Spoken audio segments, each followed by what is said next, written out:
And for our opening review, I'm going to turn to Brian. Sure. Would you like to do an opening review? I'll do opening review. Okay. I really enjoyed this movie. I was actually kind of worried about it after loving Thor and X-Men as much as I did. I was kind of like, uh-oh, that can't be good. I can't see 3 good comic book movies in 1 year. And I was absolutely wrong. But actually watching this one made me realize how much Thor isn't good compared to this one. Really? Thor was fun, but it wasn't good. And Captain America was both for me. I really liked the way they did the Art Deco. I'd actually agree with you. Stylings of like a lot of the buildings and stuff. And the one scene where they're at the World's Fair, it was very timely, I thought. They did a lot better physical effects and things like that. Yeah, and makeup. Yeah. Yeah. And I was only once did it look like CGI when Chris Evans was the weak Chris Evans, and that was right when they first showed him. Mm-hmm. And then never again did I think that it was fake. Yeah, that was amazing. Like, normally that never works. This was one of the first films I've ever seen where it was almost flawless. There was a few times where I was like, okay, you can kind of tell that that's CGI, but... You say to yourself in your head, he's not that small. Yeah, exactly. I know he's not that small. But it looked amazing. Yeah. And I was just blown away by that. It's really the only times that I think it looks wrong was when he had no shirt on. Mm-hmm. Like, if he was without the shirt, like, I think it was his chin didn't line up with the neck or something. I don't remember what it was, but it just looked off. I just thinking we've already gotten to the point where we're talking about him in character with his shirt off. Is this going to just devolve to that? No, it's not. I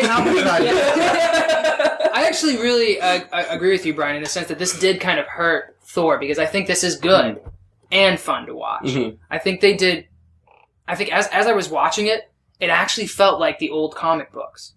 I recently finished reading The Adventures of Cavalier and Clay, which is a great book about like the origin of comics, and it really feels like, there's heroes, there's silly sidekicks, and they seem kind of cheesy. The bad guys, kind of a one-note bad guy wants to take over the world.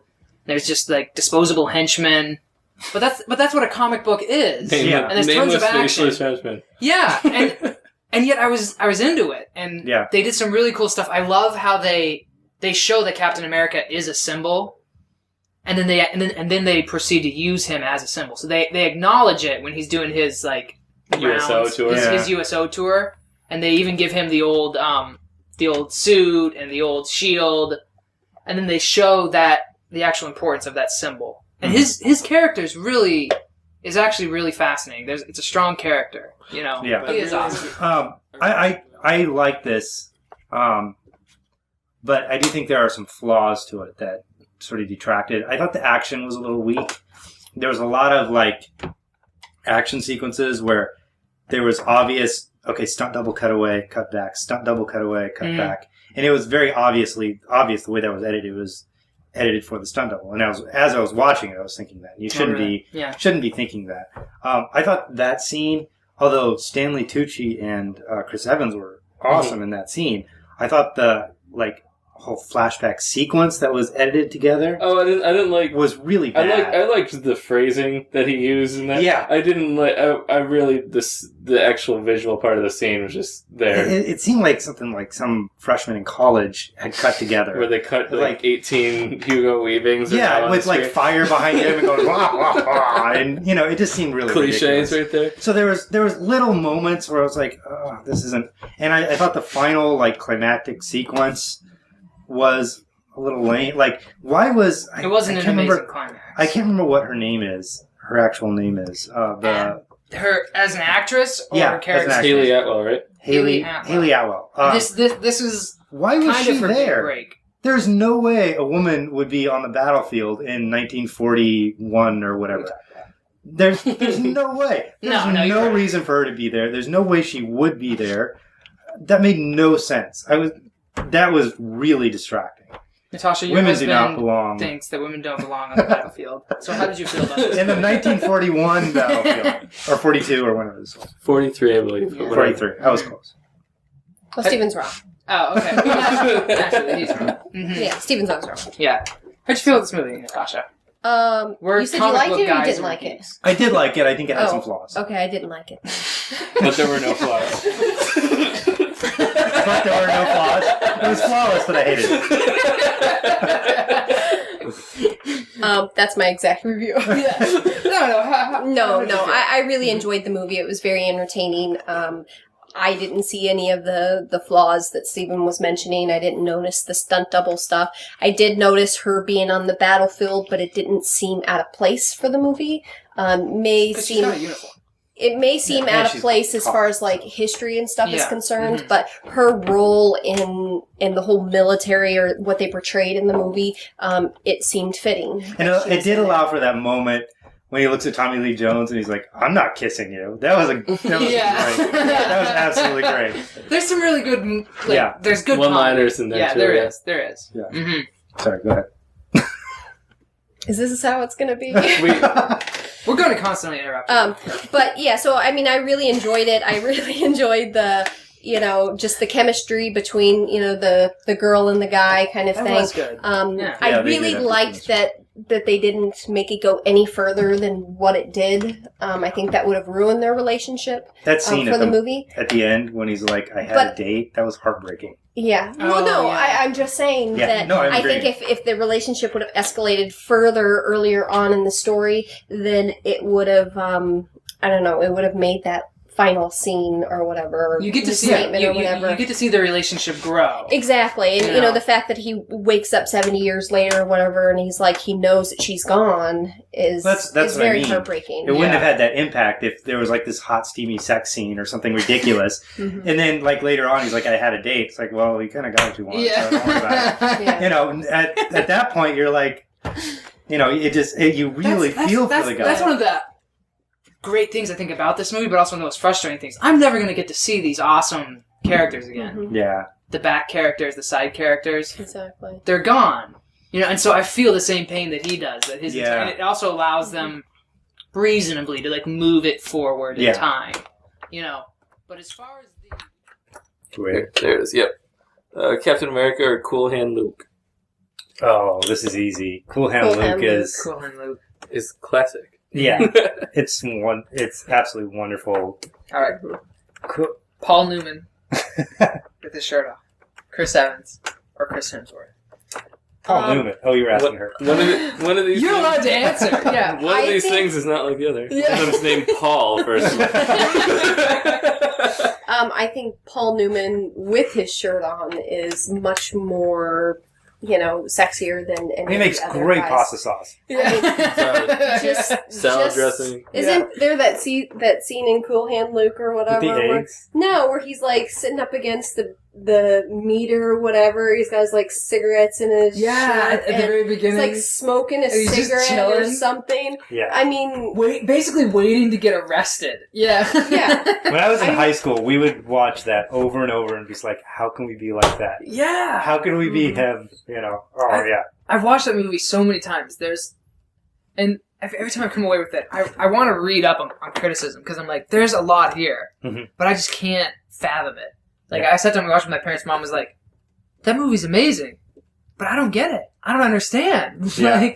His just refusal to be punished or refusal to accept any kind of, like, conformity or even, like, heroism. It's an awesome film. Yeah. And Paul Newman is amazing.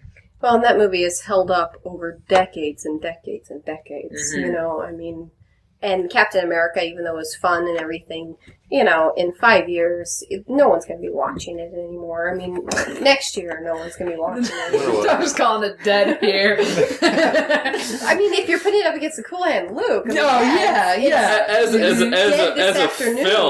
a film, it's not going to be as remembered, but as a character itself. Yeah. Oh, yeah. As a character, Captain America is going to be around for. Because he has been around. He's older than Cool Hand Luke as a character. Oh, yeah. Yeah. Because there was a Captain America movie from 1940. But. Yeah. But, I mean, Cool Hand Luke is an iconic film that sort of changed the Byronic hero. It sort of encapsulated the Byronic hero in film for the first time. I mean, maybe Rebel Without a Cause. But, Yeah.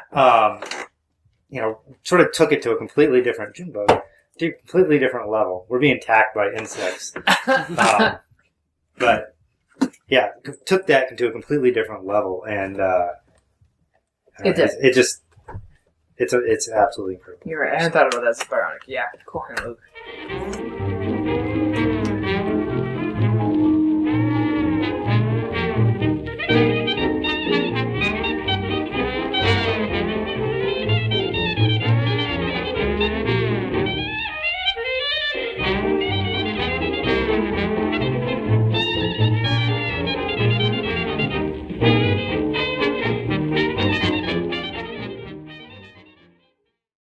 Absolutely. No way. Mary Poppins is annoying. Supercalifragilisticexpialidocious. Mary Poppins is a It's good annoying. kids film, but it's never more than that.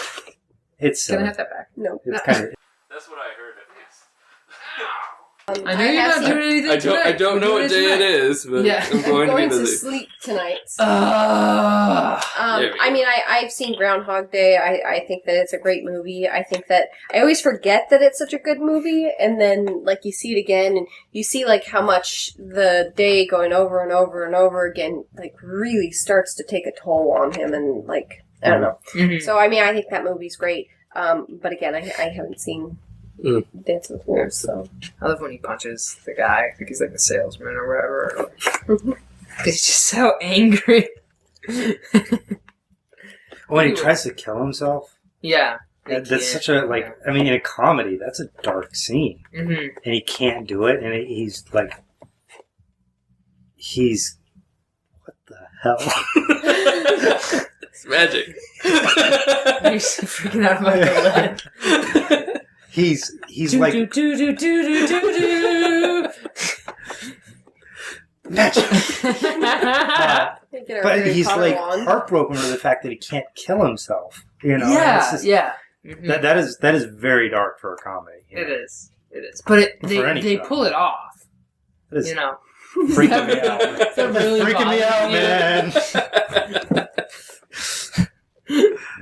Okay. We're gonna get letters from PETA. It's not dead. Yeah, the hook's fine. It's just licking the water off the cap as it's walking. You freaking bug, get away from me. Go away. Move. Save me, Nate. Go away. So we're going. Oh gosh! He saw it. He saw me. He's tasting my sweat. Do you see how he almost got out? So we're picking Dances with Wolves, I take it. Yeah.